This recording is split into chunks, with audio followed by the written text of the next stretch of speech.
გარემოს ეროვნული სააგენტოს ინფორმაციით კახეთში უახლოეს დღეებში კვლავ არამდგრადი ამინდი შენართ. ხვალდილიდან 30 აპრილის დღის მეორე ნახევრამდე მოსალოდნელია ძლიერი წვიმა და ელჭექი. ზოგიერთ სოფელში ნავარაუდევია სეტყვაც. ჰაერის ტემპერატურა მნიშვნელოვნად დაიკლებს და გაზაფხულისთვის უჩვეულო 9 გრადუსის ფარგლებში იმერყევებს.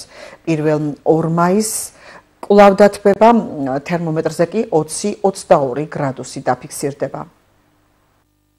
საღამოს საათებიდან კახეთის რეგიონში და განსაკუთრებით ქვემო ქართლი, მათ შორის დედაქალაქი, მცხეთა-თიანეთის რეგიონი ხდება ამ სიცივის გავლენის ქვეშ და რომელზედაც ეს სითბოს მოქმედება გამოიწვევს ტემპერატურის კლებას, კვეთრ დაკლებას ტემპერატურის.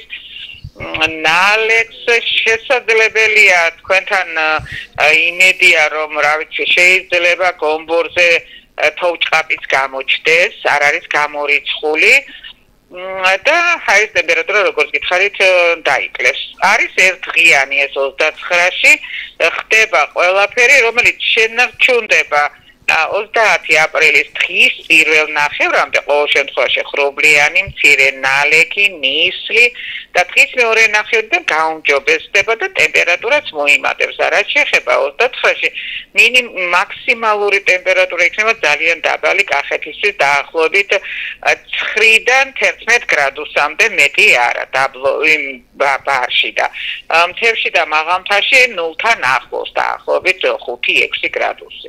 ესე იგი 30-ის დღის მეორე ნახევრიდან გაუმჯობესება არის მოსალოდნელი, რომელიც იმედია შენარჩუნდება 2 მაისის ჩათვლით ტემპერატურის მომატებებით, განსაკუთრებით ტემპერატურა მოიმატებს პირველში და 2 მაისს 20-დან 25 გრადუსამდე და 3-ში ისევ ირევა.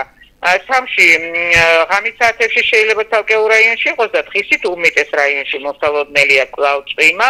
ახლა ეს გადახურებული ჰაერი დაგვხდება პირველი 2 და აქ უკვე არ გამოვრიცხავთ, რომ შესაძლებელია ელჭექი და სეტყვაც გამოიწვიოს ამ მიმან პროცესმა. ისეთი ის არის და 4-შიც დღისით გამოიდარებს, დღის პირველ ნახევარი იქნება მზიანი, ტემპერატურა მაღალი 20-22 გრადუსი 23-ით, მაგრამ დღის ბოლოს კვლავ ხანმოკლე ხასიათის წვიმა ელჭექი და შესაძლებელია სეტყვის ალბათობაც რჩება.